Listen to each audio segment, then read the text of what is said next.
नमस्कार, आप देख रहे हैं नेक्स्ट 9 आवाज। मैं हूं आपके साथ दीपक गुप्ता। स्मृति ईरानी को तीसरी बार भारतीय जनता पार्टी ने अमेठी सीट से कैंडिडेट के तौर पर उतार दिया है।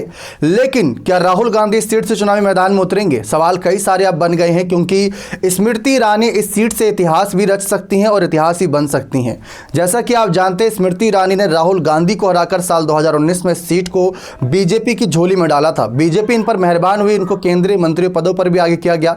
लेकिन उसके बाद इस बार अमेठी सीट से ही चुनाव लड़ेंगे या नहीं, इस पर काफी संशय बनना था, क्योंकि जैसा कि आप जानते हैं बीजेपी बहुत कम ही एक सीट पर 2 या 3 बार किसी प्रत्याशी को सेम रिपीट करती है। लेकिन स्मृति ईरानी पर भरोसा जताकर बीजेपी ने साबित कर दिया कि स्मृति ईरानी पर उन्हें पूरा भरोसा है और एक बार फिर से चाहे राहुल हो, चाहे प्रियंका हो या कोई भी कांग्रेस का प्रत्याशी सीट पर हो, स्मृति ईरानी उन्हें हराने का काम करेगी।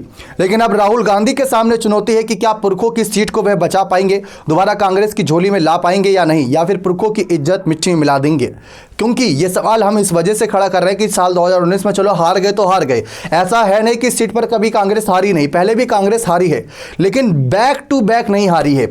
जी हां, बैक टू बैक कभी हार नहीं हुई है सीट पर कांग्रेस की।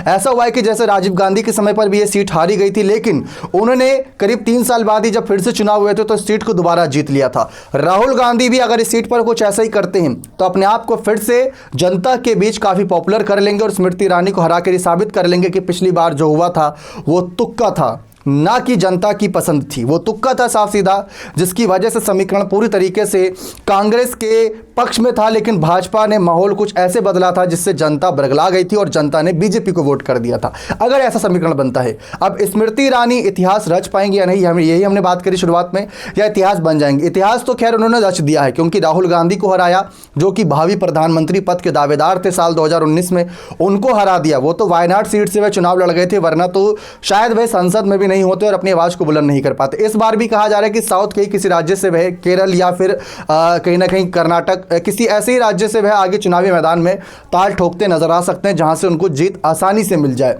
लेकिन आसानी से मिली जीत का क्या स्वाद रहेगा, यह आप खुद बताइए।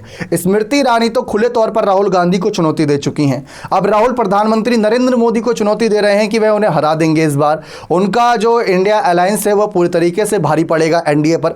लेकिन स्मृति ईरानी की चुनौती पर अभी तक राहुल गांधी खुलकर बोलते नजर नहीं आए। इसके पीछे कारण समझ से परे हैं। लेकिन अब स्मृति ईरानी ने जो माहौल बना दिया इस सीट पर, तीसरी बार यहां से कैंडिडेट हैं। अब देखते हैं कि स्मृति जीत पाती हैं या फिर यहां पर राहुल गांधी की वापसी होगी, या किसी अन्य चेहरे पर कांग्रेस इस बार दांव लगाएगी जो गांधी परिवार से हटके होगा। क्योंकि अब राहुल और सोनिया ही है इस सीट पर। तो दूसरी तरफ अगर हम नजर डालें तो पीलीभीत सीट पर अभी तक वरुण गांधी के नाम का अनाउंसमेंट नहीं हुआ। उनके अमेठी चुनाव लड़ने की चर्चा थी, लेकिन फिलहाल उन्होंने इस बात से इनकार कर दिया था। अब आपको क्या लगता है कि क्या स्मृति इतिहास रच पाएंगी या नहीं? अपना कमेंट सेक्शन में अवश्य रखिएगा। बहुत बहुत धन्यवाद।